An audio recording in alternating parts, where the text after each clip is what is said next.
something, whether it's pain, fear, regret, or simply the truth. And mostly it's from themselves.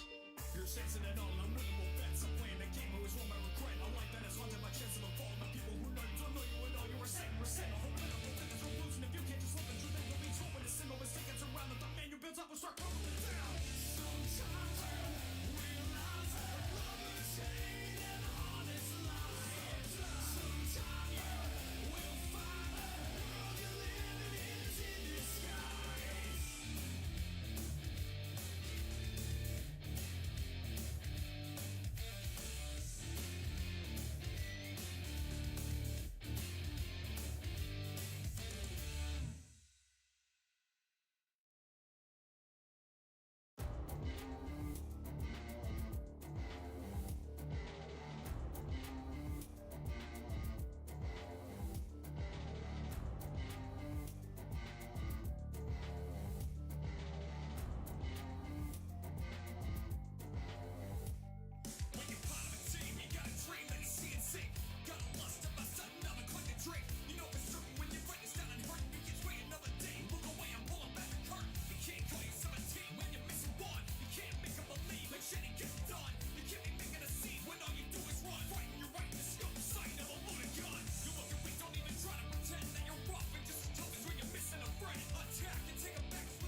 Hello, what is up, everyone?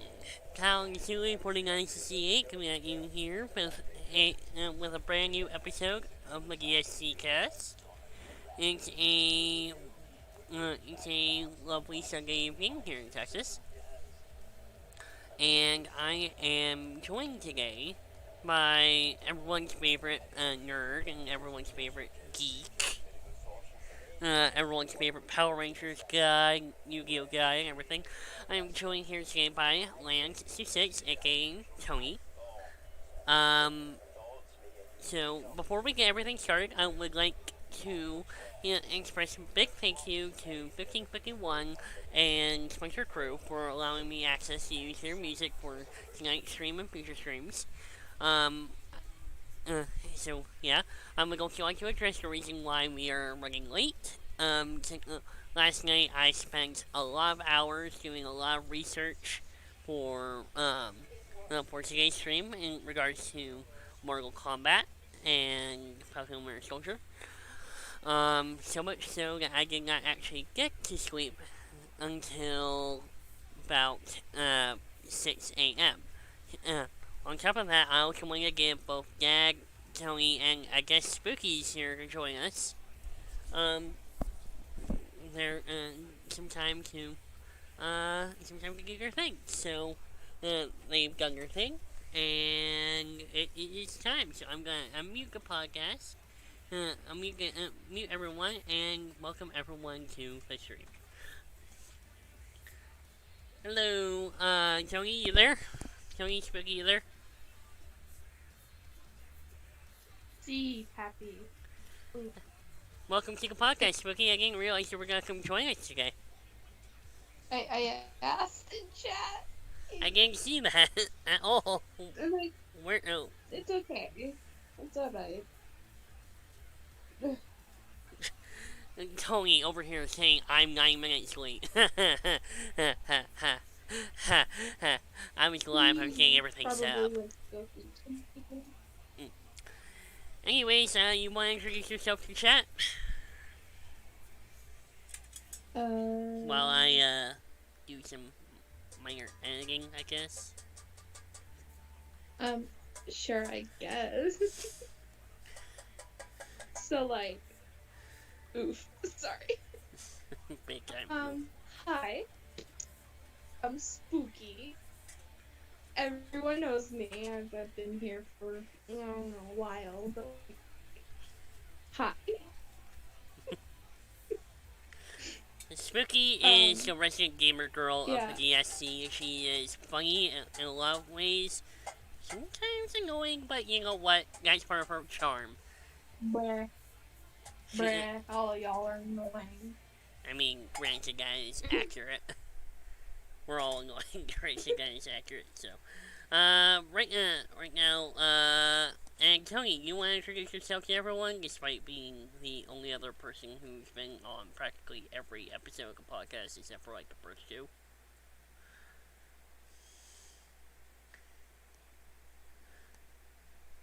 Good talk. Good talk, yeah. So, today's stream is going to feature some spoilers regarding, the Falcon and Winter Soldier and, the Mortal Kombat, 2021 film. So, please understand that those, spoilers will be here, and we're gonna be discussing them. So as soon as Tony decides to either unmute his mic or actually come join us in the discussion, we will get started. I have messaged the Gag. He should be here, but he is not. Probably dealing with family stuff, so whatever. Hi, Spooky. Hello. Okay. Again, I absolutely hate this. This thing's been doing the exact same thing every single time. I have no idea why. What, it auto mutes you? Like, the thing is, I don't have it set to push to talk on my desktop, which, by the way, I have my internet up again. But for some reason, it just does not want to connect at all until I go into my settings for video and video and speaking and whatnot, Mm-hmm. and go and test the microphone to see if it works, even though it 100% works each and every single time. I have no idea why it doesn't. It's probably just some personal issues or something. I don't know. Either way, welcome to the stream. Woo! Streaming. Welcome to the podcast. Woohoo! Spooky, I don't know how much you know of Mortal Kombat or Falcon Winter Soldier. So I mean, if you have anything to contribute to the conversation, you are more welcome to give us that.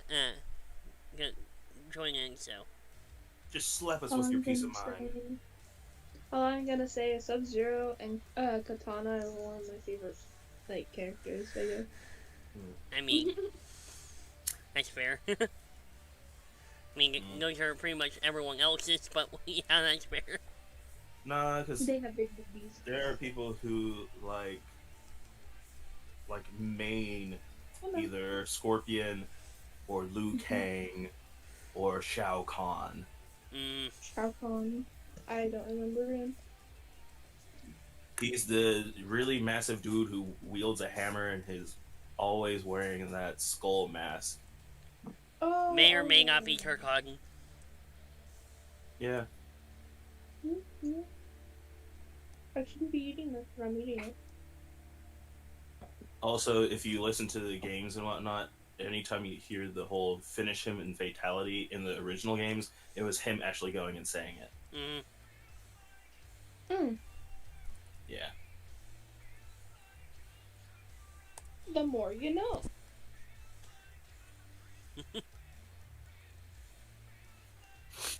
Almost done getting everything set up, y'all.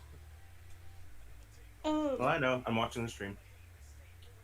So, did you guys know that the Demon Slayer movie came up on Friday?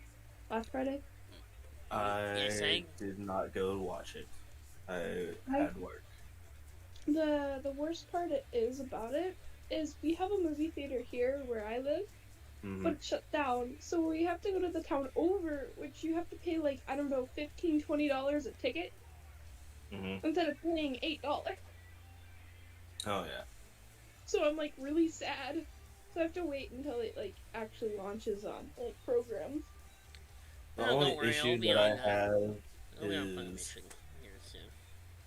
the biggest issue I have right now is the fact that I didn't get into the anime, so I haven't gone and wanted to hop on to watch the video or watch the movie. Yeah. But it's only because I've been going back and rewatching different shows that I've kind of been going on and doing my own thing for, but it is among the many new stuff that I've kind of glimpsed over, like the latest season of My Hero. Yeah, same with me. I've always been a big fan of My Hero Academia, but I just haven't had interest in actually watching this season. I had the same problem with Sword Art Online Alicization when it came out, so my issue is I really like going back and watching anime that I really loved. There was a point last year where instead of watching ReZero, Harrison always wanted me to watch, or watching other stuff, I would be going back and rewatching old episodes of SAO, old episodes of Full Metal Alchemist Brotherhood. I rewatch Steins Gate, one of my favorite animes of all time. I would be one thing that I'm sorry to interrupt you for it, but one thing that a lot of people would be extremely mad at me for is for new things that came out, like when One Punch Man came out, or the Rising of the Shield Hero, and What else was Oh, that? Rising of There's Shield one Hero other was a thing. good one. I didn't watch those right away when they came out. Neither did I. Because the thing is, I was like, okay, I want to watch these. And I just both times when they both came out, I rewatched the original Yu-Gi-Oh. Mm-hmm. Because I was like, I gotta see this. But the thing is, I didn't watch it. I didn't watch the 4Kid dub. I rewatched it in its Japanese, So the original dub. Technically, it should be subbed for us, but I watched the original Japanese one because there's a lot of stuff that they kind of glimpse over, a lot of details because American dubs. You don't want to have children knowing about actual death and seeing guns and talking about drugs and gays and lesbians back in the 90s. Right. Oh my god. Just shelter the children. But But if you yeah, go back and rewatch like your favorite shows in Japanese, you get a lot better content out of it. I'm gonna go ahead and say this. I mean, most of our topics for today's podcast are on the board, but we'll throw in like anime stuff because I mean, Spooky's cool with anime. I'm cool with anime. Tony's cool with anime. So, as far as so currently on my list of anime to watch, of course, Demon Slayer because Spooky. I you know totally need to watch it. I need to catch up on ReZero, which the dub has finally reached the point where I last left off. But I'm gonna stick with the sub because that's what Sherlock told me to watch. So I'm not entirely sure what else. I mean, obviously My Hero Academia. When the SAO thing comes out, that'll be interesting to watch. But I don't really have an idea of what animes I really want to watch at the moment. It's like, I've heard good things about Fire Force, I've heard good things about Cells at Work and stuff, so it's like, I'll probably end up watching those, but at the moment, it's just, It's understandable. anime just isn't my thing at the moment. I mean, I'm just had other stuff going on, so. I will say that if you want to watch the movie first, you can't. Because you have to watch the series, season 1 first, and then watch the movie, because the movie is the continuation of that last episode. Right. So That's usually how it goes. All I have to totally say recommend it, though. to throw into this real quick, to quote a famous line from a famous actor from a bloody famous movie, for us to go and see the next anime that we need to and actually catch up on it, life finds a way.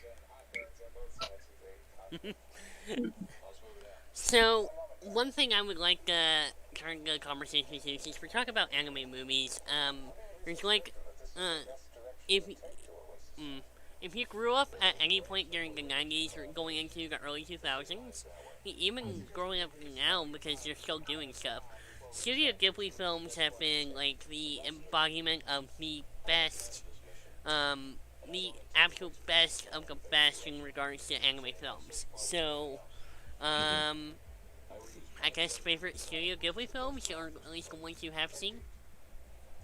Princess Mononoke, hands down. I told Spooky the other day that it's one movie that she needs to watch. I need to finish Spirited Away, but I just don't have time. Spirited Away was an interesting film, I will say this. It wasn't my favorite, but it was a good one nonetheless. Okay. Well, I've been wanting to watch it for a while, so. Actually, I'm gonna one up this instead of just saying Princess Mononoke. I'll give you my top 5 favorite Ghibli films. Starting with number 5, Ponyo. Number 4, Yes. Howl's Moving Castle. Number 3, Spirited Away. Number 2, My Neighbor Totoro, and of course number 1 with Princess Mononoke. As far as, I mean, I've seen a handful of Studio Ghibli films, from Howl's Moving Castle, which was a film that I only actually completely watched in one go not too long ago. Which is still one of my favorite films of all time. I would throw in Princess Mononoke because, I mean, that was an interesting film to watch with you, Tony, when I first watched it.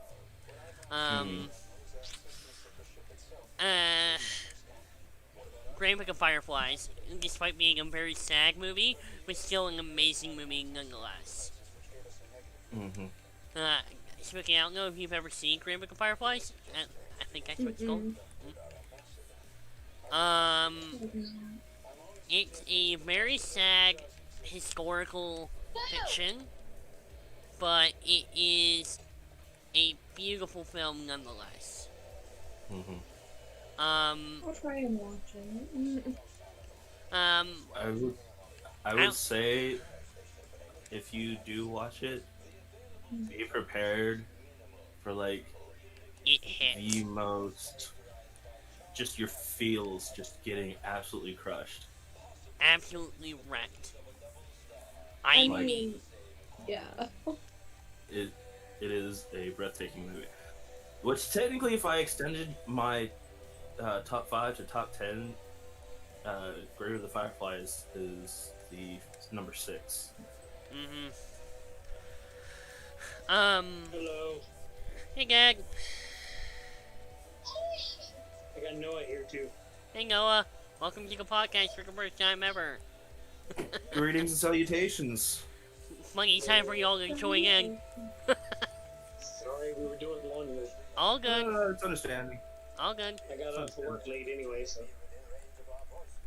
I mean, the whole reason why I pushed the podcast back a little bit was to give everyone enough time to get everything they need to do done. So, I mean, miscommunication on our part. All worked almost 3. Well, Dad, to catch you up, we are currently talking about our favorite Studio Ghibli anime films. So, I don't know if you want to add anything to that conversation or not, but yeah, so we've been talking about like films like Princess Mononoke, Howl's Moving Castle, Grand Book of Fireflies, which is one I just mentioned, so. Just really. You guys talk about that. Let me know when you have something more interesting. We are actually about to go and move to one of the actual topics of today. Right. All right. So Spooky will have to. Spooky will have to back out, I guess, a little bit. She can be here and listen if she wants, unless she's really interested in going and watching the show and the movie. That's up to her. So, which topic do you want to discuss first, Tony? You want to discuss Mortal Kombat, or you want to discuss Falcon and Winter Soldier? I would rather discuss Falcon and Winter Soldier first, due to the fact that Mortal Kombat needs to have a lot more time than Falcon and Winter Soldier to me. I mean, you can say the same thing about, You can say the same thing about Falcon and Winter Soldier going in reverse as well. But I mean, to be fair, I feel I need to put more emphasis on the movie, in my opinion. Right. I understand that completely. So, yeah. Because of our weird scheduling and everything and how we've done the podcast the last few weeks, we have missed out on episodes 5 and 6 of the Falcon and Winter Soldier. So, so we should probably talk about those. Yeah. So, episode 5 and episode 6, the 2 finale episodes. Tony, you wanna, since you wanted to change everything, so, like. Okay, so, starting off with episode 5, honestly, I should have gone and rewatched it again, so I can get that fresh in my memory for the podcast, because I completely forgot out about it. Honestly, same, Basically, what I can remember of it is,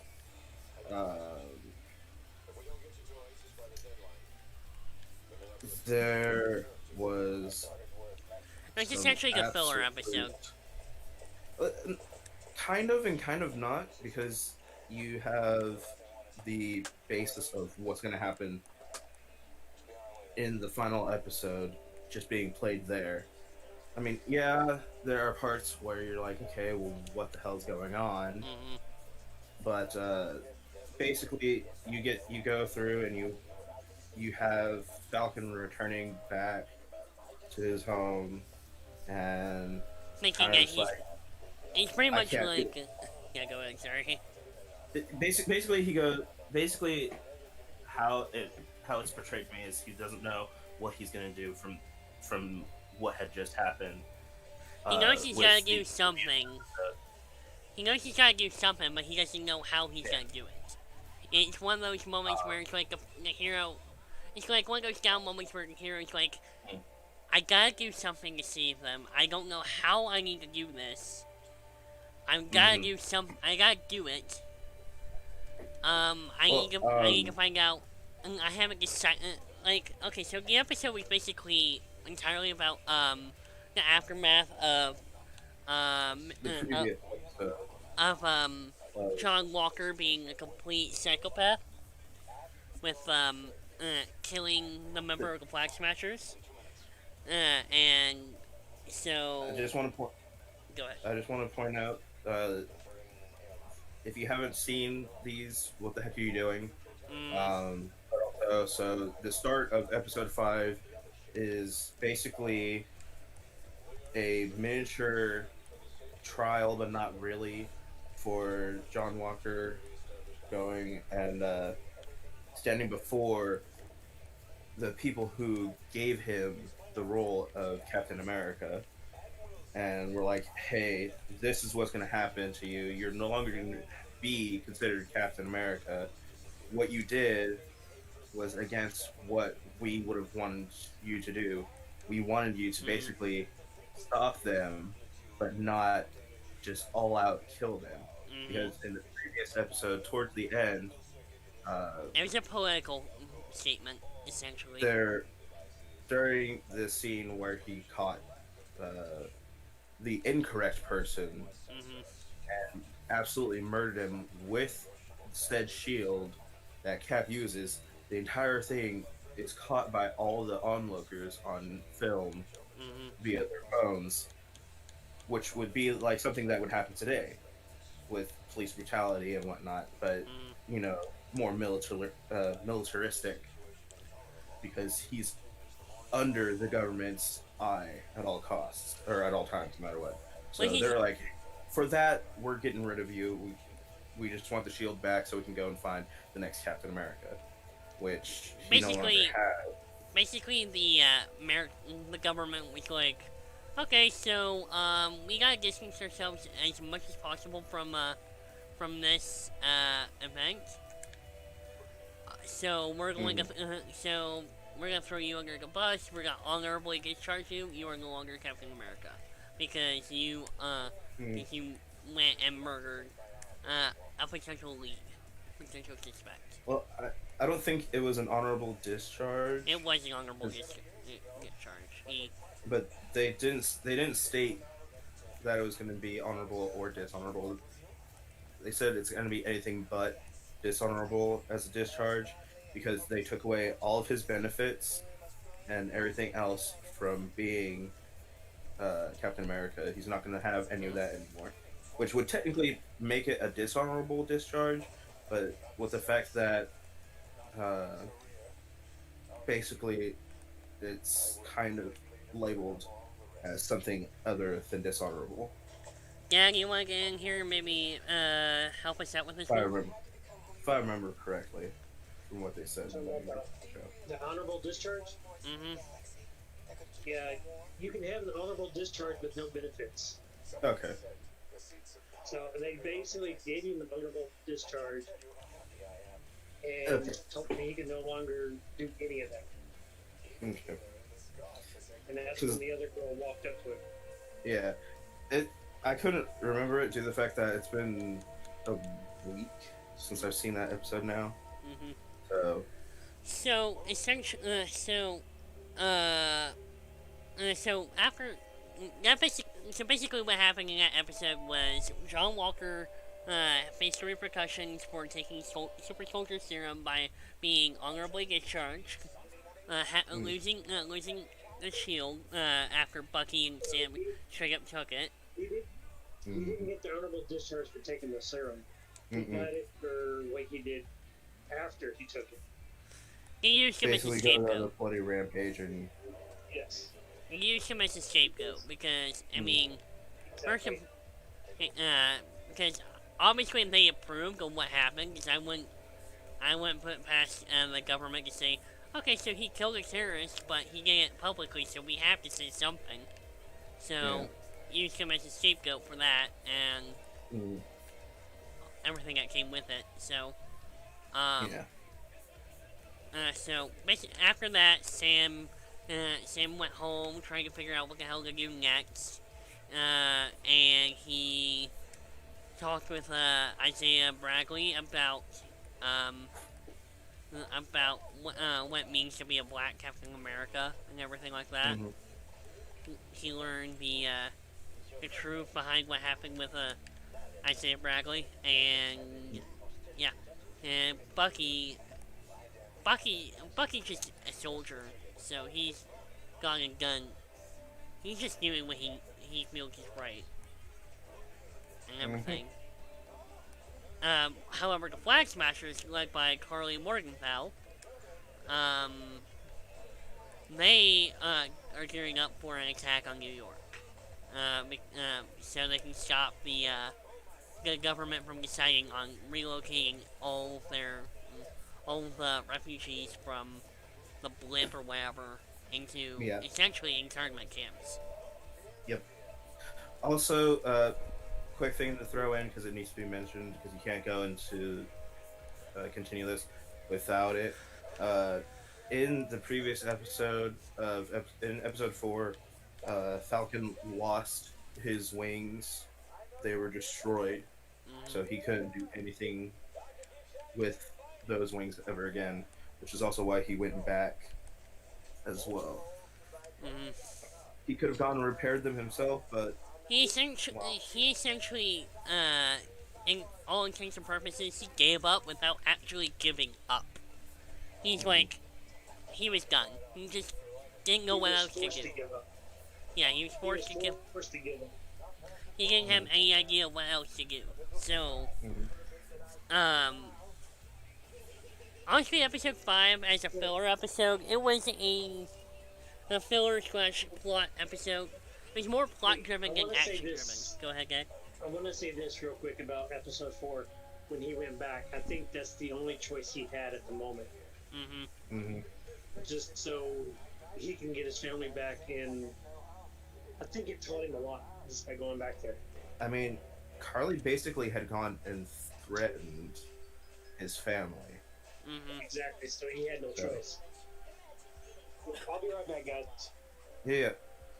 As far episode 5 was a very interesting episode in all intents and purposes. I personally love getting more backstory on Sam in ways that normally people wouldn't get. You also got some more interesting scenes with Bucky and Zemo. You found out exactly what happened with Zemo getting sent back to the raft by the Dora Milaje. So he got essentially what was coming to him. Yeah. So, but it all pretty much ended with Flag Smashers during Flag Smashers plus Backrock working together to take down the GRC, which is essentially the government, the worldwide government following Thanos' snap and Endgame. Oh, also, Batrock's there because of what happened to him back in, if I remember correctly, Episode 1. I don't know. Not only that, but Batroc the Leaper was there in Captain America: the Winter Soldier. But yeah, but he would have problems But, with yeah. but he would He have had problems with problems Cap. with. Yeah, No, but he no. was there. No, he was No. there with. He's no. The only reason why he's there is because Falcon has Cap's shield, so he has beef with him still, as well as I what don't- happened in episode 1. I mean, episode 1's probably the reason why Batroc the Leaper showed up to begin with. Because, I mean, if you really think about it, they don't really have any reason to hate each other. Going outside of him having the shield and that's But it. the main fact is what had happened in episode 1. But I just wanted to point out that Batroc was also in Captain America: The Winter Soldier, Right. which is why he was there Mhm. in the series, Mhm. albeit just towards the end. But yeah, so I'm not sure how to further discuss episode 6. I mean, I can't remember much from actually episode 5. I can't remember much from episode 5 myself. So I'd say, you know what? I think we're giving all the information we can on episode 5, and without spoiling too much. Let's go to episode 6. Let's go to the series finale. Okay, so series finale. So basically, you have the in the opening, they basically go and show you what was going on, what was gearing up to happen, and it cuts to them going and having the Flag Smashers going and getting themselves set up to initiate their plan. And yeah, that was a decent scene of them, you know, looking like they're all gonna go and follow through their plan. But another thing that I thought was interesting was when Harley did their catchphrase, and the line is the whole "one world, one people." Mm-hmm. What was very interesting was when she said "one world" and everyone kind of just like looking between them, like I don't know what the heck we're gonna do. We're like, they basically were scared. They didn't know what was gonna happen. They clearly felt like something bad was gonna happen, which is why they didn't want to go and straight up say their next part of the line, which was the one people. Mm-hmm. And then turned to them, and you saw on her face, like, if you don't back me up with this, I might go and just leave you all behind here to go and probably, I don't know, get caught, sent to jail, lose everything that we just had. Which scared them to the point of replying with actual line, but they weren't trying to show that they were scared. But they had their doubts before continuing with the mission. The thing which I thought was definitely interesting. The thing I like about the Flag Smashers is that the whole series is like saying like they're the bad guys. They are the big bad. They're the antagonists of the entire series. But they aren't all bad. That's one thing about Marvel is that you have so many villains that you can understand exactly what you're doing and why. Yeah. And with Falcon and Winter Soldier, with episode 6, it's like with the Flag Smashers, it's interesting because I mean I can understand where they're coming from. I mean they were all they basically had created a society after everyone that they knew and loved had disappeared. And then with everyone coming back and trying to take their places back in their society that they knew before the blip had happened, that's the whole reasoning behind the whole Flag Smashers, is because they're being forced out of what they knew as something of a normalcy that they were starting to create. They were trying to get back to having a decent life after losing people that they may have known or loved, you know? And so... I mean... The fact that... One thing that... Go ahead, sorry. Sorry, but the fact that they are going to those radical extremes to basically go back to living in that semi-peace that... Or not semi, it probably was a lot better than what they knew before. But to get back to that peace, they're being threatened by different governments trying to kick them out of their places that they've started building, you know? Which I can also understand why they are bringing up the cause for themselves, because, you know, all these people had disappeared, and there was no... to them, there was no way. It was like, okay, so they had 5 years between Infinity War and Endgame to figure out how to live how to live a life without free of all half the planet. They had 5 years to get used to it, to accept the change of reality, and suddenly when they had finally gotten to a point where it all came together in the right way, suddenly half the planet decides to pop back up out of nowhere, and I mean, going back to like WandaVision episode 3 or 4, where we saw Monica Rambeau return, and you saw the hecticness in the hospital and everything. It was, yeah, because all of a sudden, just people that weren't there are back again, and so they're trying to check over everyone to see what the heck's going on. The ones that did come back. Right. Because it threw them for a massive loop. I mean, sure, you had that one scene in Spider-Man Far From Home where you saw like a band come back and everything from the blip. And granted, in the middle of a game, in the middle of a basketball game, by the way. Granted, I mean, that was played for comedy, but if you really go back and think about it, and that'd be scary as all hell. Like, imagine someone just showed.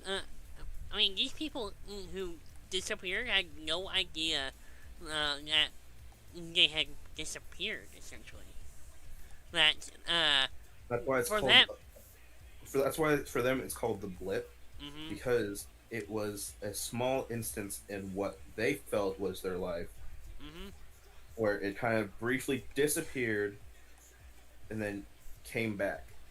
So for the people who were snapped, time didn't continue to move for them.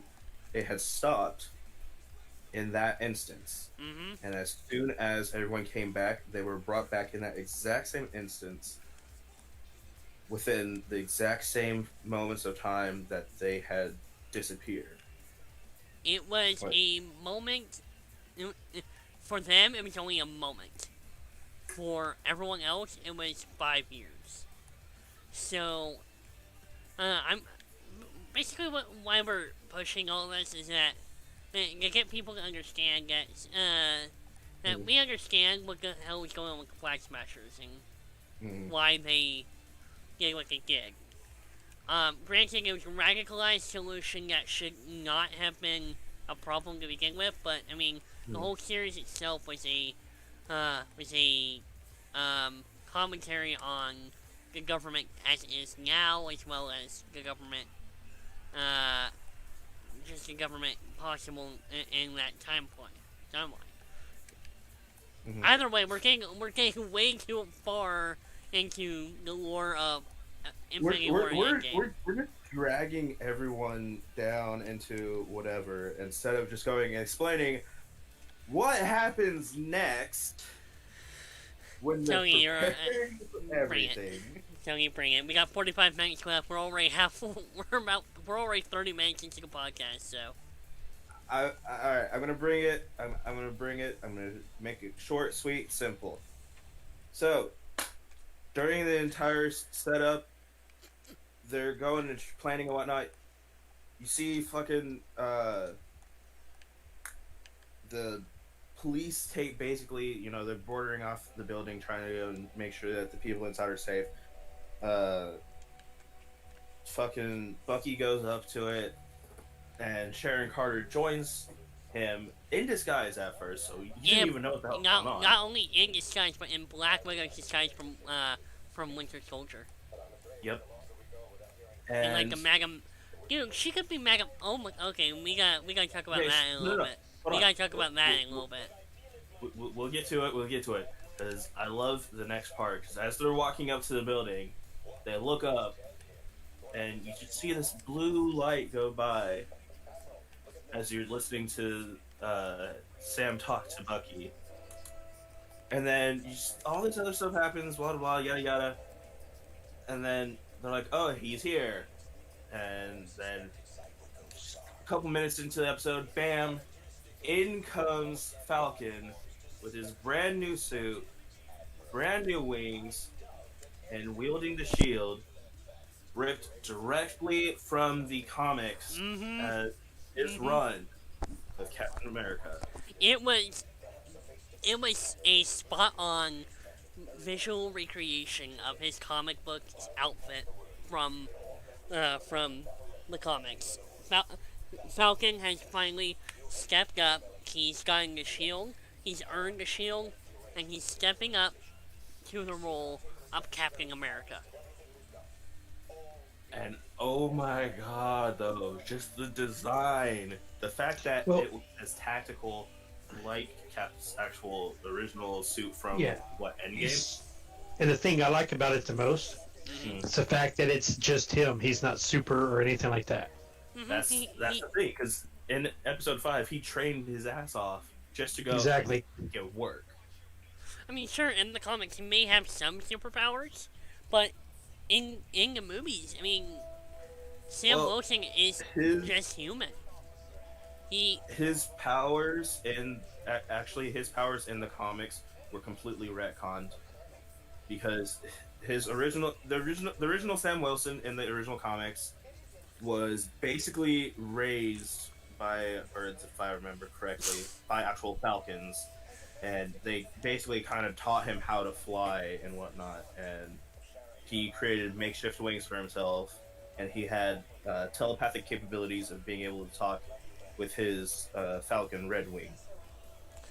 But they retconned it all and made it all militaristic in the comics. So this was before Avengers and all that other shit came out in the movies. This was before all that.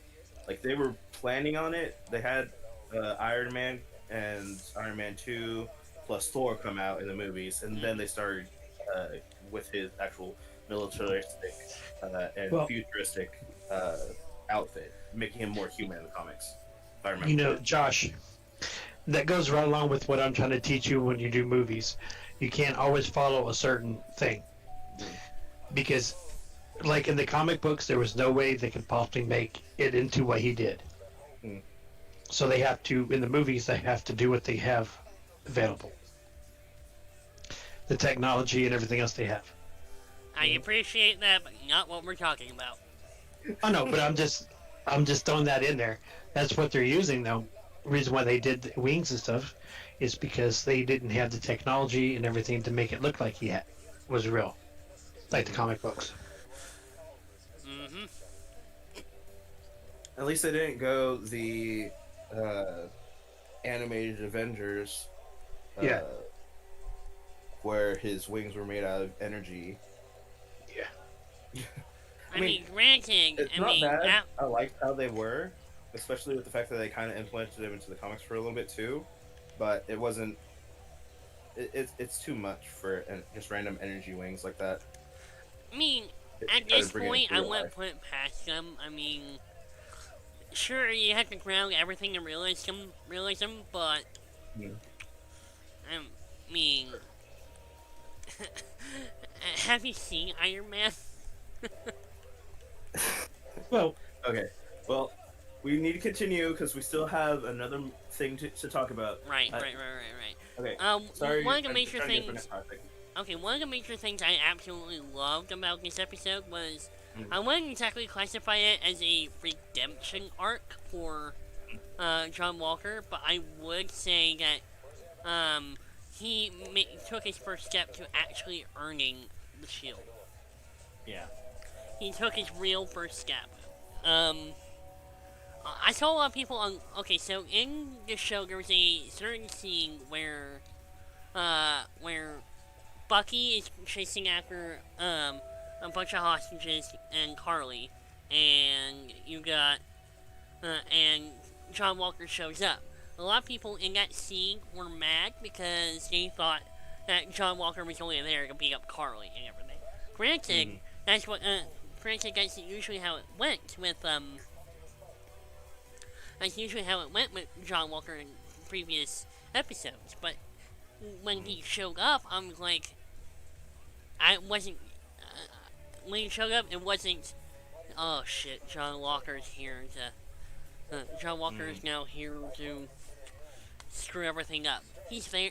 Notice how the second he showed up, Bucky went to go help the hostages, while Walker kept them, kept the super soldiers at bay, distracting and everything. So he didn't show up there for.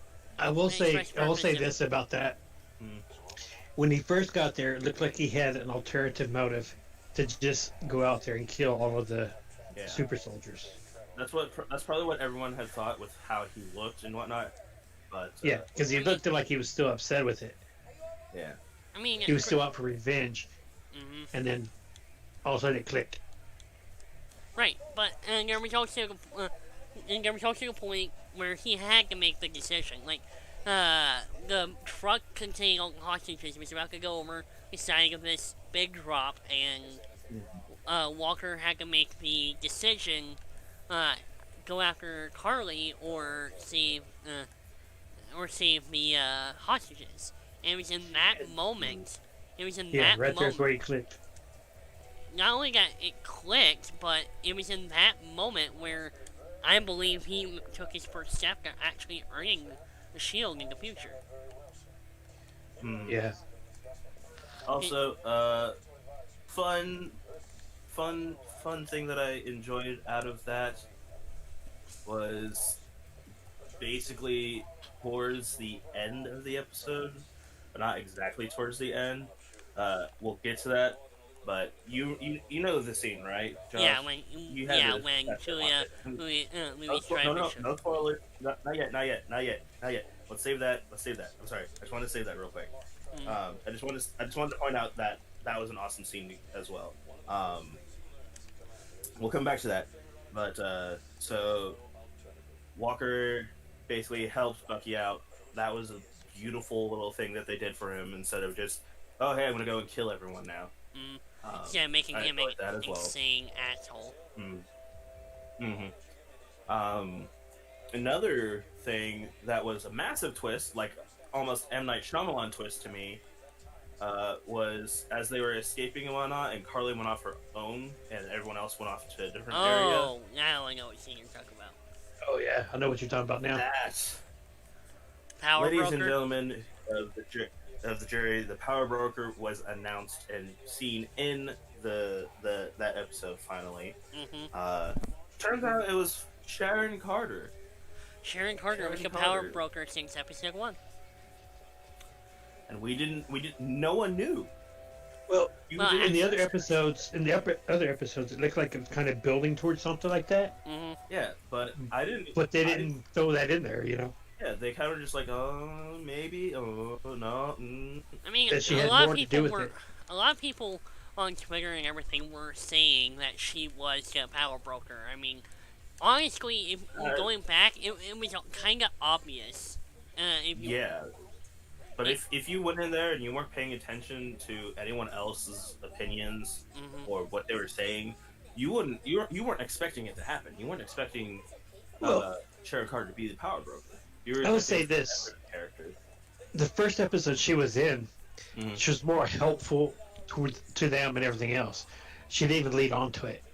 I would say probably like the second or third episodes where she was in it, they started to give her a little bit more of a different twist to it. Like the third episode, you had her mention that she had access to satellites, and that was the first real, I would say, the first real tease that she had a little bit more power than she was letting on.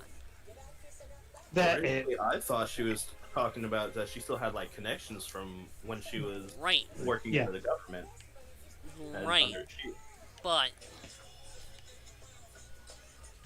in actuality, she gained all these powers as a power broker. I mean, the stupid thing that I would like to point out is that she somehow got all this power in 6 months. Because it was confirmed in Endgame that she had disappeared in the snap. But she had come back, and within 6 months, she was, within 6 months, she was apparently,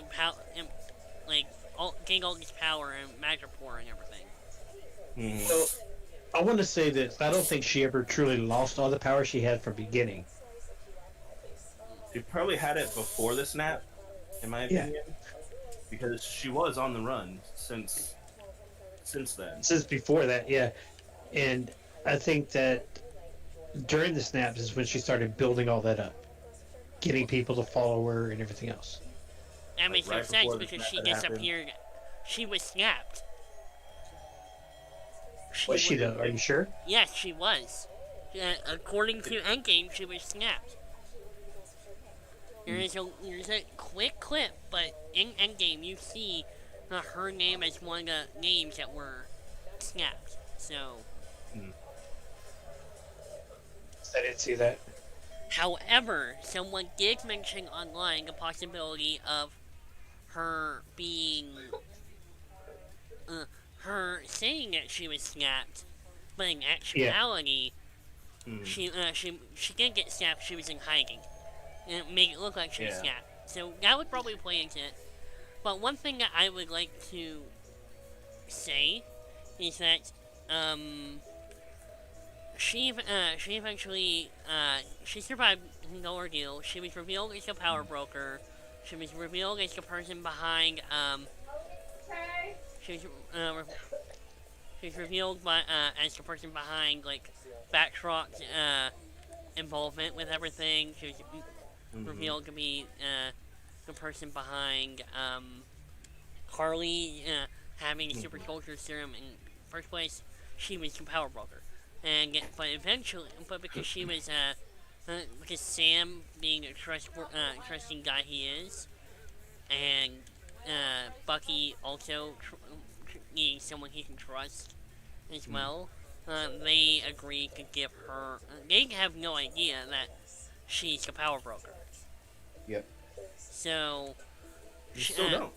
Still don't. But because she helped them, she gained a full pardon from the United States or GRC or whatever. And no, she didn't. Yes, she did. Because if you remember the last thing, whenever they mentioned the pardon, she goes, "It's not worth it." What? So they never officially told her she had a pardon.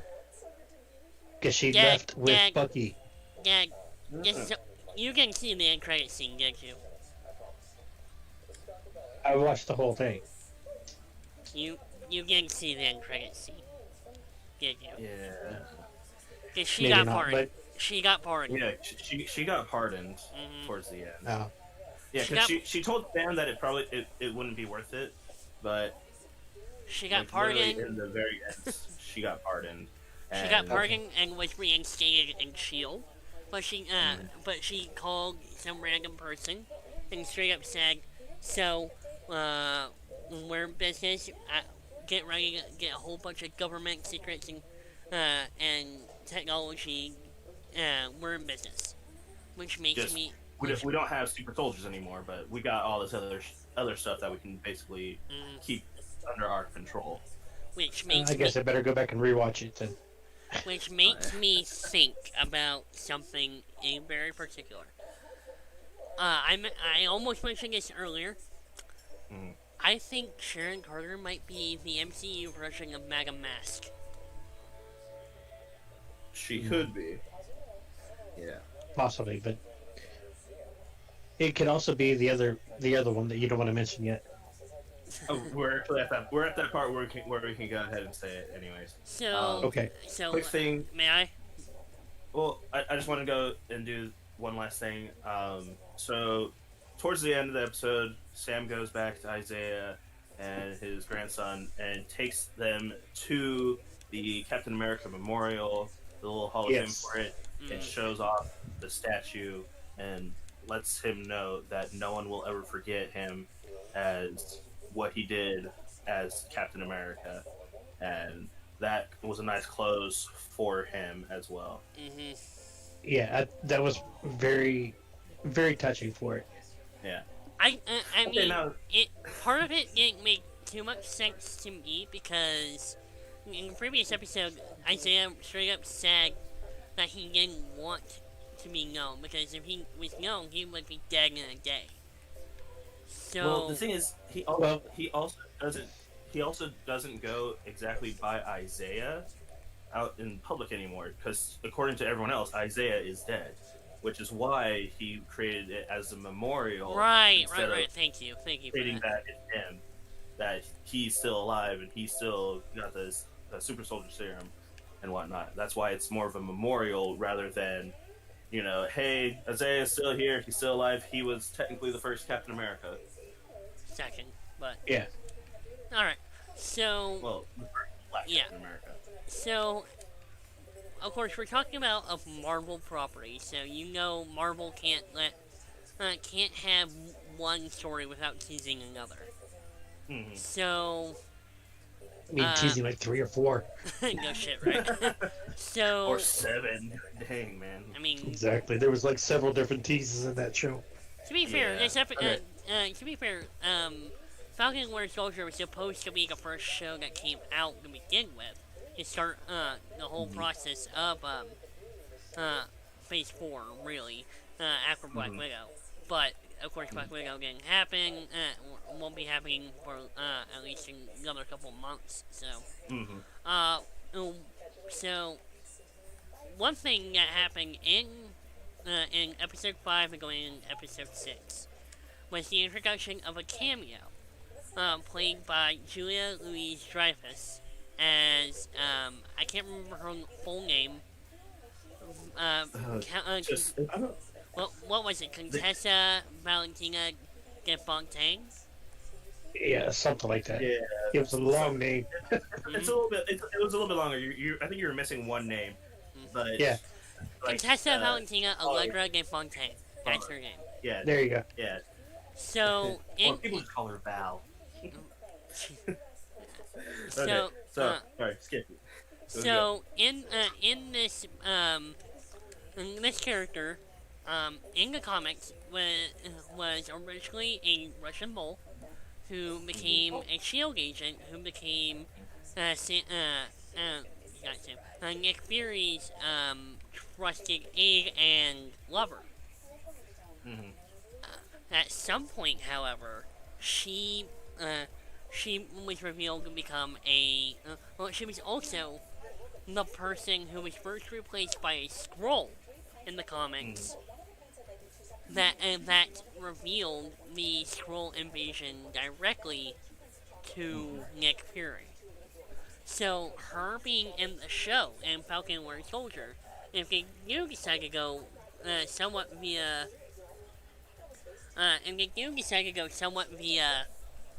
comic origin with her,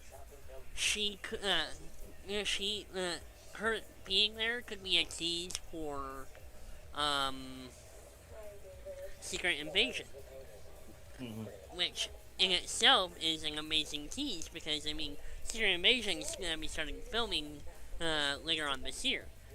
Secret Invasion, starring of course Samuel L. Jackson and Ben Mendelsohn later on this in a adaptation of the original comic.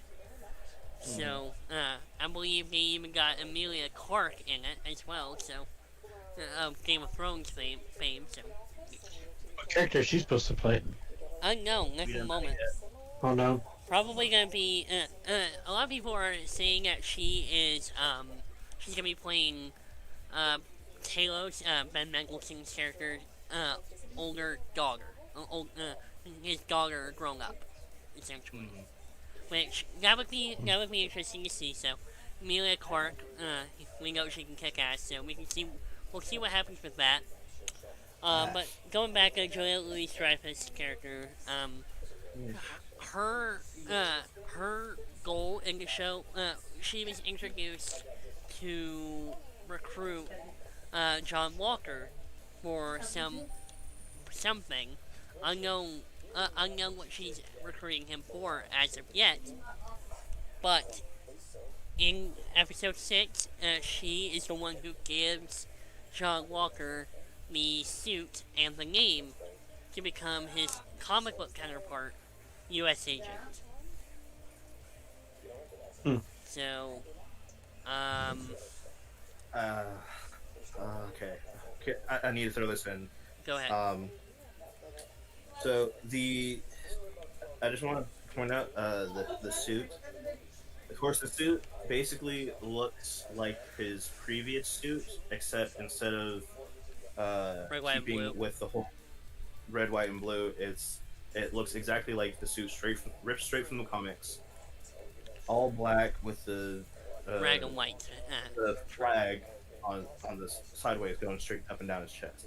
Mm-hmm. Loved the design for how they did it, because it basically was like they took his suit, removed all the stuff that was on it, and then just repatched it to look the way that it does in the show in the end credits. Now his shield, he didn't. I don't remember if they showed him with his shield. He didn't have it. If they do He go didn't have with, it yet. Yeah. If they do go with the shield, it's not going to be like the one that he built in the end of episode 5 and that he used during episode 6. But the odds of them going and getting him an exact replica of Cat's shield and making it look like his shield from the comics would be almost impossible. So it won't be exactly 1-to-1 like Captain America's, but I don't know. I mean, you never know. We don't know who Fontaine is allied with at the moment. We don't know if she's allied with Russia. We don't know if she's allied with S.H.I.E.L.D. We don't know if she's allied with Sword. We don't know if she's allied with Hydra. Even. We don't even know yet. But if they do go, and what I'm hoping for is if they do go and have him allied with her allied with Russia, if anything, because the fact that Black Widow is supposed to be set before Endgame, between Endgame and Infinity War. What I'd like to think is something happens during Black Widow where Black Widow's father loses his shield, and so they give that shield to John Walker as U.S. agent, and they remodify it to be more in line. That's what I would like to think that's what they do. That's my opinion on what they would do. Fun fact. I don't think they'll do it. So, fun fact, Julia Louis-Dreyfus is already cast and is supposed to appear in some capacity in Black Widow. It also takes place between Civil War and Infinity War, not between Infinity War and Endgame. So War, Infinity War, and Endgame, whichever. I don't remember what you said. I'm just saying. But yes, they could give the Rag, whatever, Rag Sun, I guess. No, I don't even remember his name. I can look that up real quick. But I know who you're talking about. I don't think it was Red Comet. No, Red Comet. No. Red Comet is an Iron Man villain. I don't remember anyone named whatever. Let's see. Well, he's Red he, Guardian. Red Guardian. Yeah, Red Guardian. But Red Comet is basically quick comic book fact. Red Guardian is basically a Russian version of like they basically took like the Ironmonger design, and it's a Russian pilot, and it's all painted red and has the Russian star on it. It's basically just evil bad guy from Russia in an Iron Man suit. That's all. Mm-hmm. So I mean, Sure. I know I'm excited for Black Widow to come out. I mean, everyone's been excited for that. But yeah. So we got about 20 minutes left in the podcast. We talked a lot about what happened in Falcon and Winter Soldier. We can dedicate an entire podcast next week talking about Marvel stuff. But I also want to dedicate some time during the podcast to talk about. Wait. Let me just. I want to do this. Let me do this. Okay, so we're gonna dedicate the rest of the podcast to Mortal Kombat. Yes. That was beautiful. That was just beautiful. The You Mortal. have to yell it. I can't yell it. To Mortal Kombat 2021, the brand new film that just premiered on Friday morning on HBO Max and in theaters now. It is available on HBO Max for 31 days and will be off of HBO Max for about a month before being released on digital and physical copy. But yes, the 2021 reboot of Mortal Kombat, the movie. Which a lot of people have opinions about. A lot of people have opinions about it. Okay, you got that. I was gonna say, a quick thing to throw in. You know, people's opinions are all over the board for it. It's a video game movie, and they're all, of course, it's gonna be very, very all over the board. Yeah, because there's a lot of people who absolutely feel like most video game movies do not pay any respects. And it's been like this ever since the release of the Super Mario Brothers movie. Okay, the Super Mario Brothers movie, yeah, that was a terrible video game movie. But I will say this about the '95 film. It paid a lot of respect to the lore of Mortal Kombat at the time, because Mortal Kombat the original game came out in what, 92, I believe, and then the movie came out in 95. So at the time there wasn't that much lore to the story. I think it was 93. It was either 91 or 93, not 92. I'll double check that. But yeah. But yeah, it's Tony, you want to get into that? Okay, so brief synopsis. Basically, what happens in the movie is you have Outworld and you have Earthrealm, which is basically the mortals, us, the regular human beings. There are these people that are called. They're not labeled as it, if I remember correctly, in the movie. I think they're just called the Chosen Ones in the movie. It's been a while. I watched it yesterday right before I went to sleep, so I don't have it 100% in my mind. But yeah, they were just the Chosen Ones. Yeah, in the actual official lore, they are called the Combatants, the K. But they are marked specifically with this dragon marking, not a tattoo. It's like a magical birthmark, which shows you who is going to be the champions for this competition. Now, the movie doesn't take place during the competition; it takes place before the competition, which kind of would throw people for a loop. But it's not that bad. So, the beginning of the movie, it shows you Hanzo Hazashi, which, if you guys played the games, you have the knowledge that Hanzo Hazashi is known as Scorpion. But in the movie, he doesn't. He's just called Hanzo Hazashi. You see his brief moments in life of before he gets killed, and you have the Shirai Ryu. You have the Shirai Ryu basically kind of with him, and Bihan with his group of the Lin Kuei came and absolutely murdered everyone at his compound. It's basically like, I'm sick.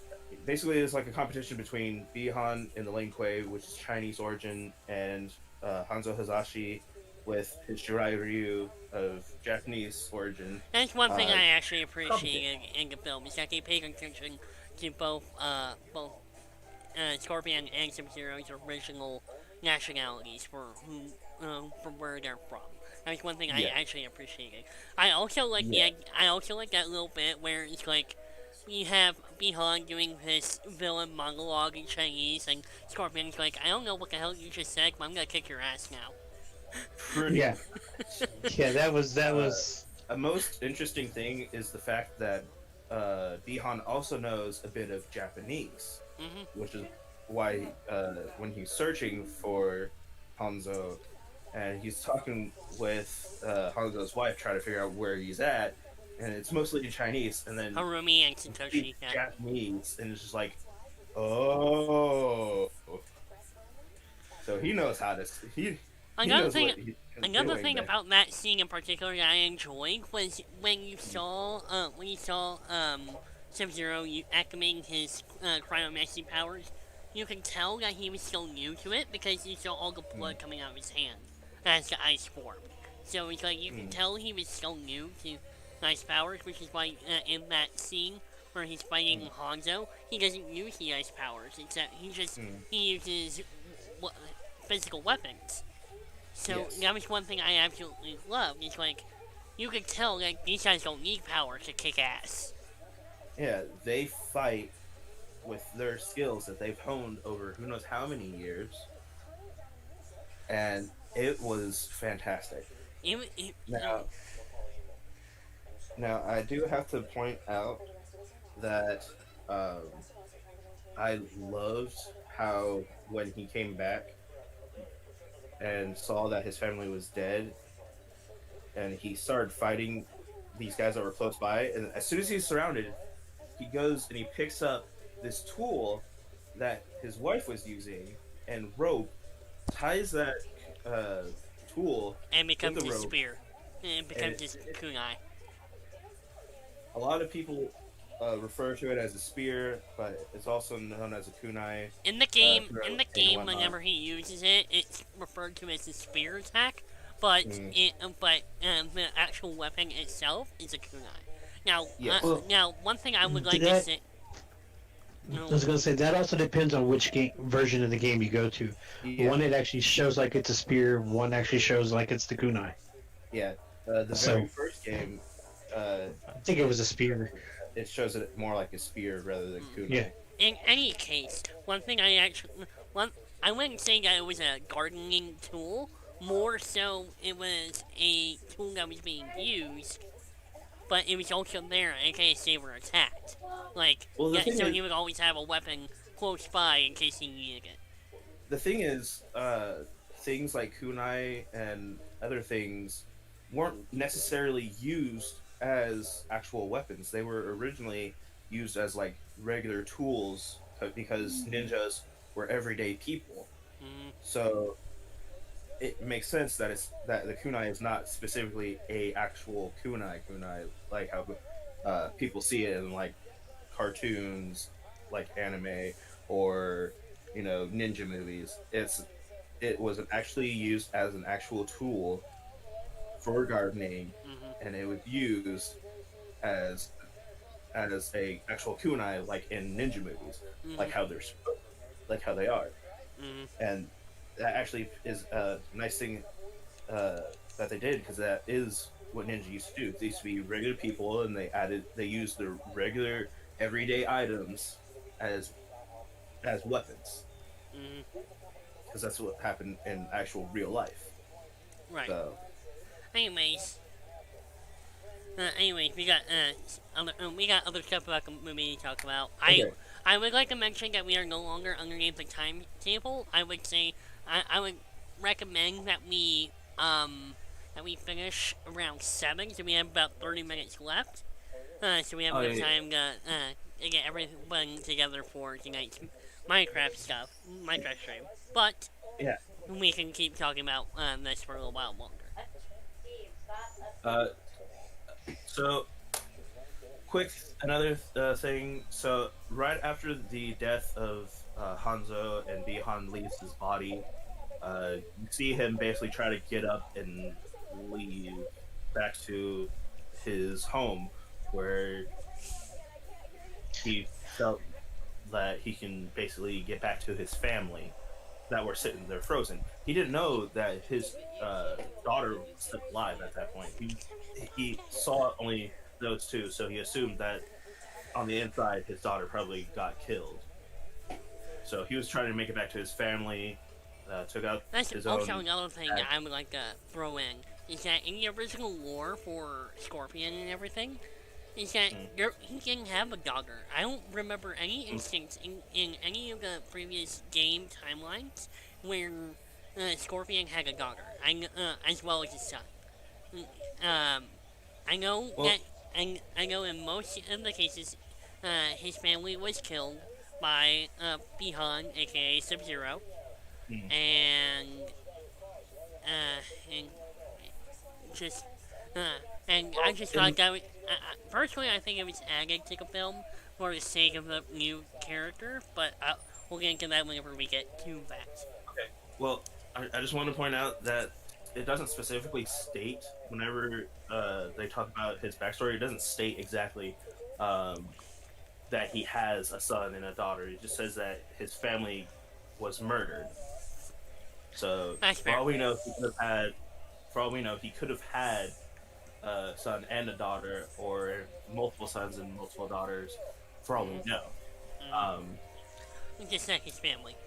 But in most cases that I've seen Scorpion, and it's always doing my research over the last weekend, watching cutscenes from MK9, MKX, and playing all the way through with Mortal Kombat 11. It's pretty much stated that that in the games, at least in the most recent 3 games, that he only had a wife and a son. Harumi, the wife, and Satoshi. Sorry, I couldn't get that out. Satoshi, the son. So, but anyway, the reason why I bring that up is because the daughter lives. The daughter survives the attack by the Lin Kuei. I want to throw this in real quick. The death scene for when he actually officially dies for Hanzo is actually absolutely beautiful. With the fact that his power, yeah, okay, but after the fact, as soon as he just collapses before he gets anywhere close enough to his house, his powers activate, and he gets engulfed by his own flames. Yeah, basically disintegrates right there. I thought was beautiful. He essentially just gets dragged to hell by what I can only assume is Quan Chi. Right. But Quan Chi's not in the movie. But yeah, no. But I do like that. As soon as that happens, as soon as he disappears, you come to this scene where, out of nowhere, just this lightning bolt crashes, and you see Raiden just appear out of that lightning, walk over to Hanzo's body, and picks up the kunai, and he's like, "Well, that sucks." But again, he finds the child, which who doesn't have a name or anything like that, so unfortunate. But he finds the child, he takes it to his Sky Temple and raises it there, and eventually Hanzo Hasashi's descendant, Cole Young, is born, and Cole Young is essentially the audience character in the film. He's playing a role that the audience can watch from his perspective and learn how the world functions. basically, which is one thing that most people that a lot of people on Twitter and everything, they didn't like Cole Young. I don't blame them. I don't blame them because Cole Young kind of was a flimsy character. The guy Louis Tan who plays him, yeah, he was great. He was the guy. He was a great actor. I actually hope to see him more in American productions as well as most of the other actors and actresses in the film. But the character fell flat for me, and I don't blame Twitter. But I also understand why they had to include him in the movie, because Can I throw my 2 cents in real quick? Yeah, go ahead. Sorry to interrupt. But yeah, to me, his character felt more 2D rather than fully rounded like most of the other characters in the film. I have to agree with other people as well. But with how the movie presents him and everything, and how they're like, okay, well, this is what's going to happen, this happens, boom, this is how you get to this point in the movie. I did like that. I did like the fact that he didn't just stay permanently as a two-dimensional, oh, hey, this is the audience walking around the world, da-da-da-da. I do like the fact that they kind of tried their best towards the end to give him that feel that he has a growth. Right. Like, I mean, granted, the character himself was an interesting character, brand new character, and the idea of him being the descendant of Scorpion, Scorpion/living descendant, really brings out all kinds of cool stuff for later in the film, especially the climax, which we will get to.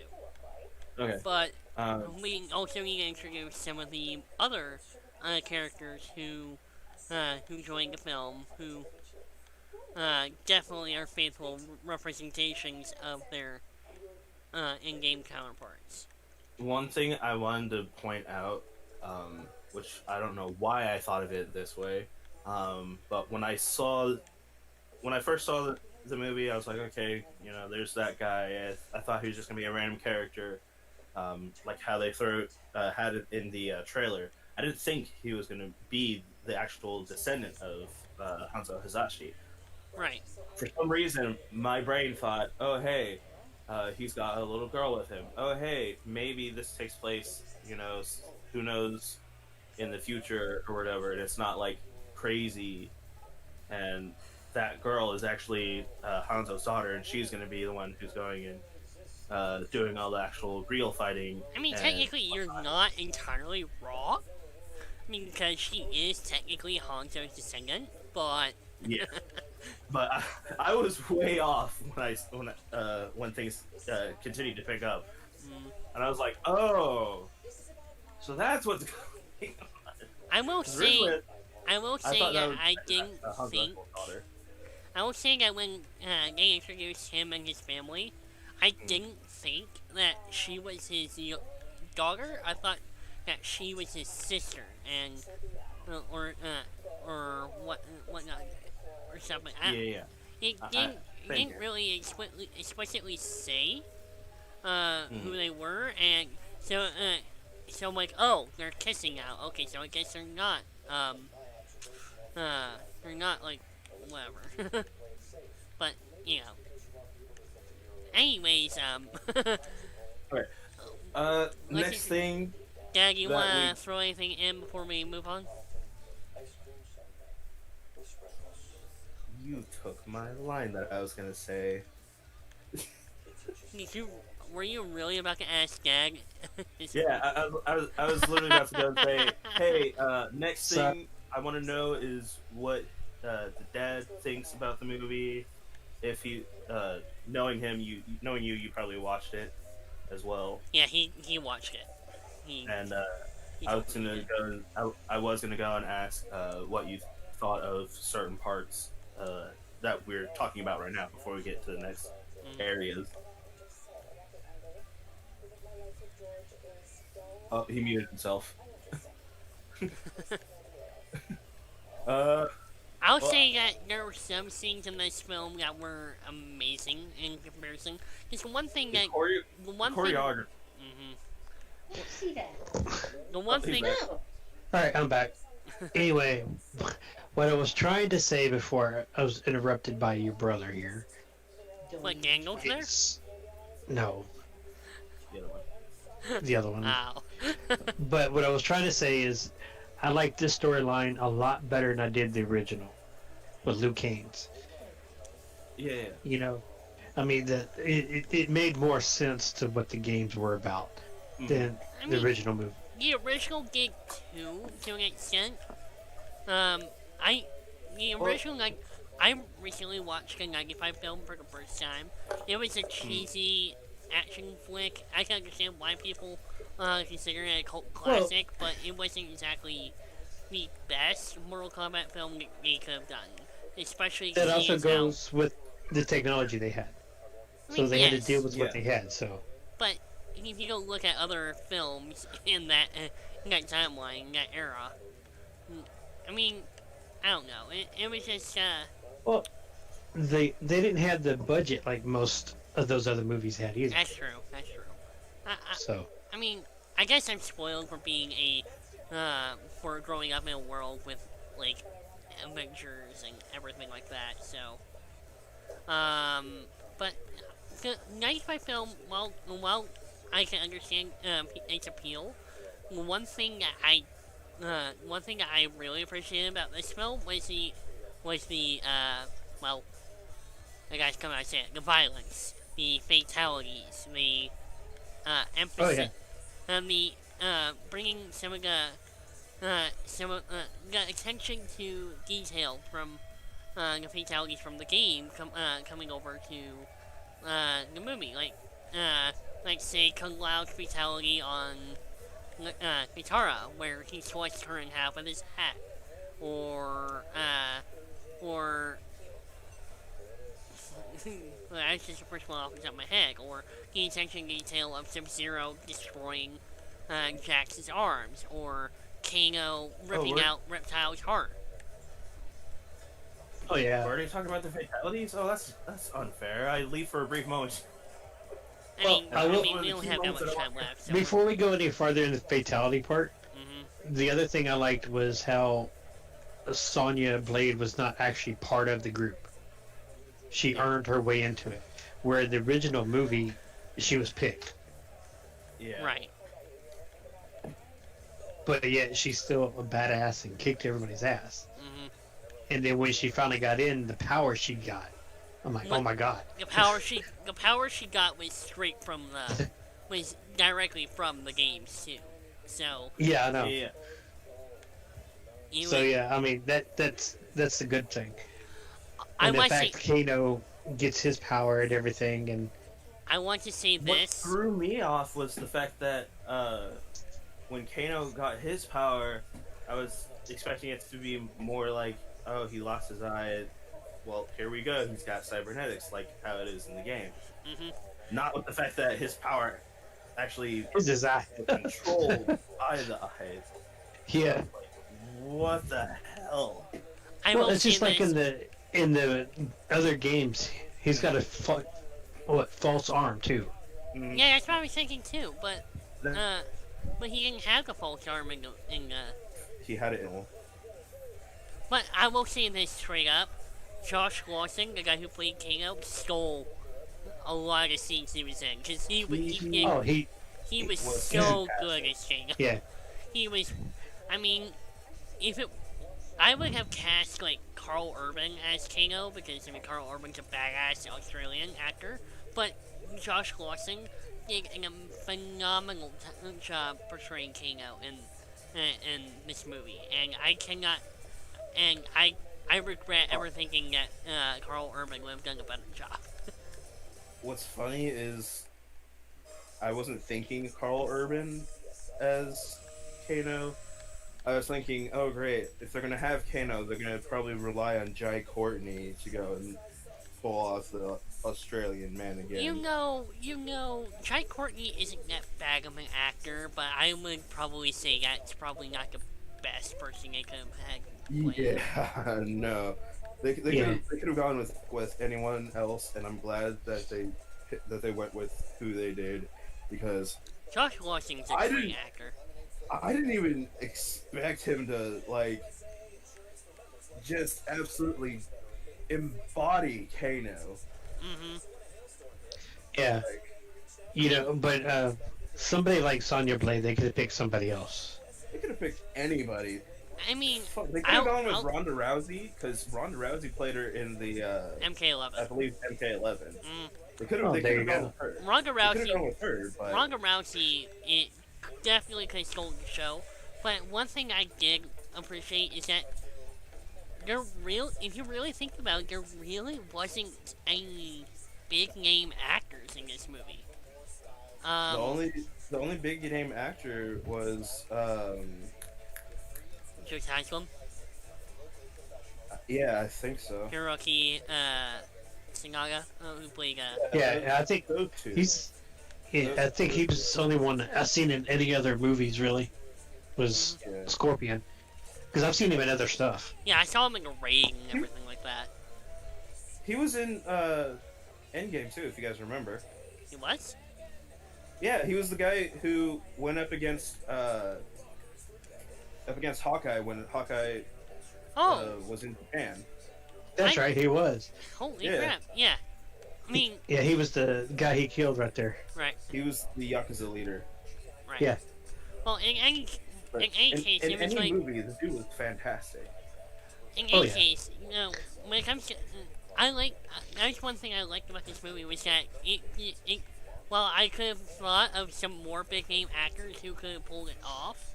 I don't know any of these actors, and they pulled it off. Especially and it's the man who played Liu Kang in this movie. Yeah, They could have gone with anybody. Liu Kang. I mean, okay. anybody. Okay. The only people I had qualms with in regards to their casting and their portrayal of the characters were the people who played Liu Kang and Reagan, because I'm used to seeing Reagan as this muscular guy in thing with this commanding but compassionate voice. Yeah. But because I mean I've been researching with everything with the games from DC Universe versus Mortal Kombat all the way up to MK11. Yeah. And he had this commanding, compassionate but commanding voice. But then again, Christopher Lambert didn't exactly do that either. Yeah. Yeah. But Neither did his replacement.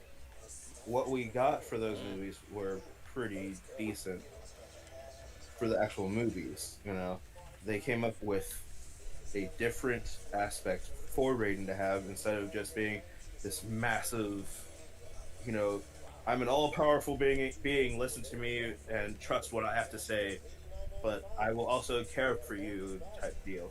That's what he kind of sounded like originally before MK11 and MKX to me. Yeah. But one thing, but when it comes to Liu Kang, however, because I mean, Liu Kang has so much lore and power in the games and everything.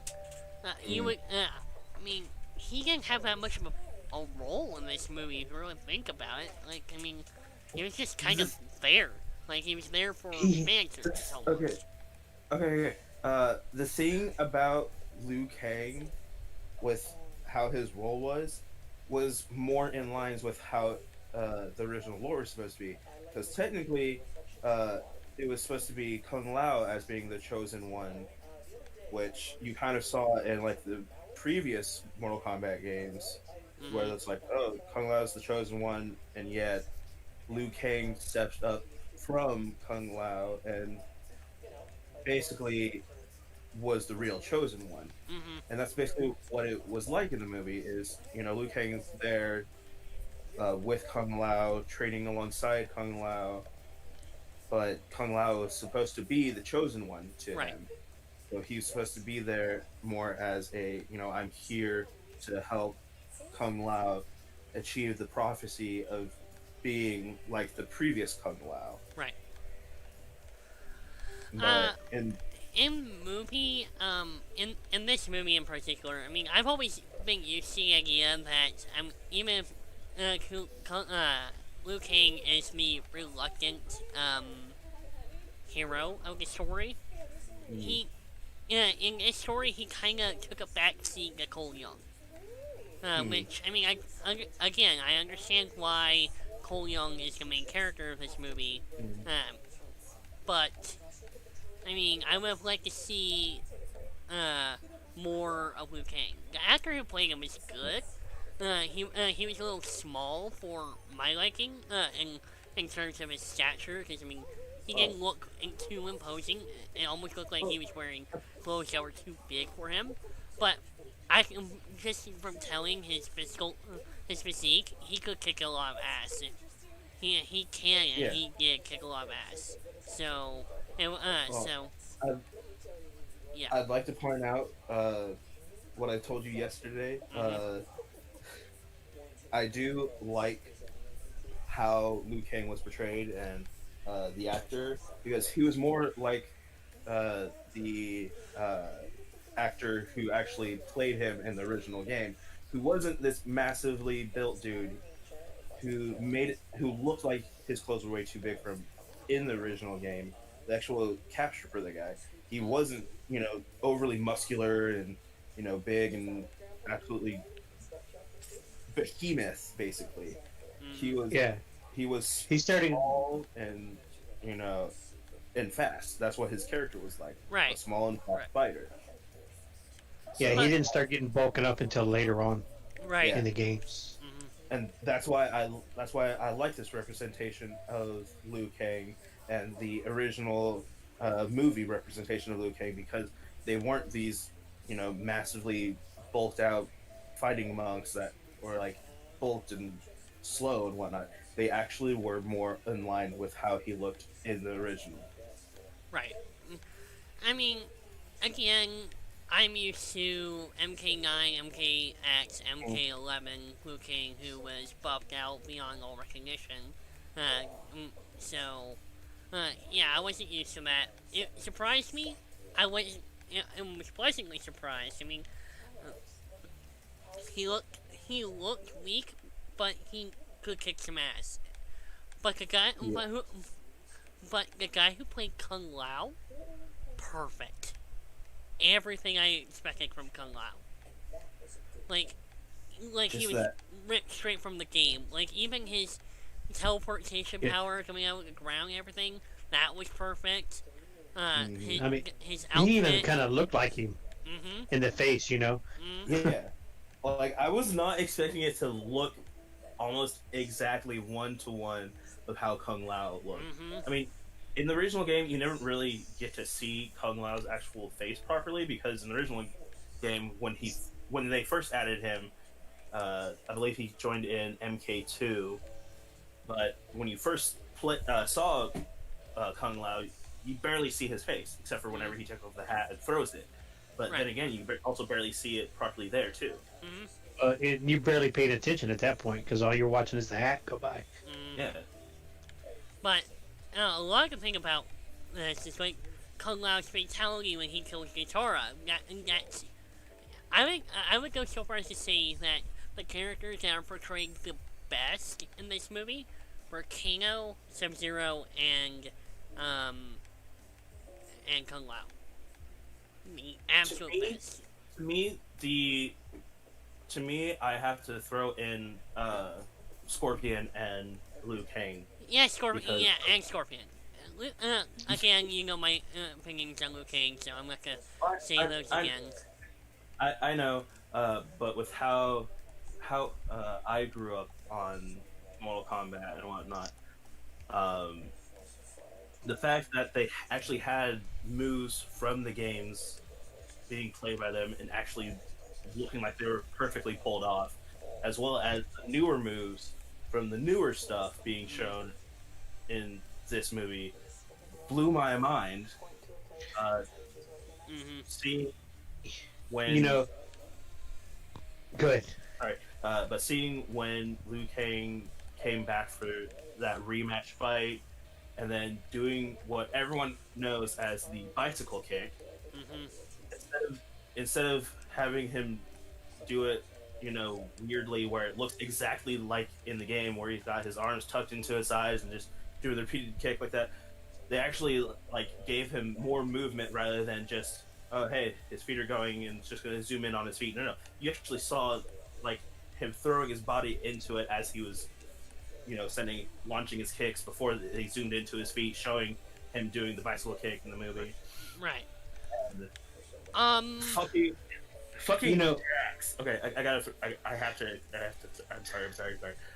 But Jax's fucking fatality, which is more from the newer games rather than the original, where he basically fucking just beats the guy's head in and then uses his cybernetic arms to just obliterate the head. Yeah. Oh my god. That was just... Oh. Alright. So... Well, I want to say this real quick. One of the things I wish they would have done for Scorpion is where they actually show him pulling his face off and show the skull. Yeah. Because it's... The mask wasn't the full mask in the game, where in the game, as soon as he pulled off the mask, it was his mask and the face that you saw, and that's where you saw the skull. Exactly. But the only good thing I did see, they did show it kind of burn when he pulled the mask off. Right. Yeah. So when he pulled it off, and then you saw him just vomiting that fire, it slowly burned his face off more, and it kept getting closer to. If he continued using it, it probably would have burned off all of his face, in my opinion. Right. Yeah. That's what it looked like it would have done. Okay, so... My god. Alright, so I got Steph in here as hosting the podcast. So, a little bit of trivia for this, for everyone. We can get into more about the podcast, about Mortal Kombat and everything in next week's podcast. But... good news is that if this movie goes well, which so far it really is, Joe Taslim, the guy who played Sub-Zero, has been signed on for 4 additional Mortal Kombat movies, so we can see more of Bihan and possibly Noob Saibot in later movies. So, Kuei Liang, all kinds of different stuff. I cannot wait to see more of this stuff. But that's gonna be it for today's episode of the DSC-Cast podcast. I would like to express my thanks to both Magag and Tony for joining us on tonight's podcast. don't forget Spooky. And Spooky. Can't forget Spooky. I would also like to send a thank you to 1551 for giving us access to their music for today's stream. I'm gonna be going offline for about 30 minutes. Well, going offline for about 15 minutes while I get everything set up for tonight's Minecraft stream. I will be coming back on live at 7:15 p.m. in about 15 minutes, and then we'll be going live with Colonica of Duty Hardcore Shipment in the DSC CMP here in about 30 minutes. Which of course both Magag and Tony are welcome to come join. It's gonna be a lot of fun. So whenever you can, log into Xbox and all that stuff. So I would like to say thank you to both of you. I would like to say thank you to all the viewers, and I would like to say thank you to one more time. And that's gonna be it for today's episode of the DSC-Cast podcast. Thank you very much, y'all.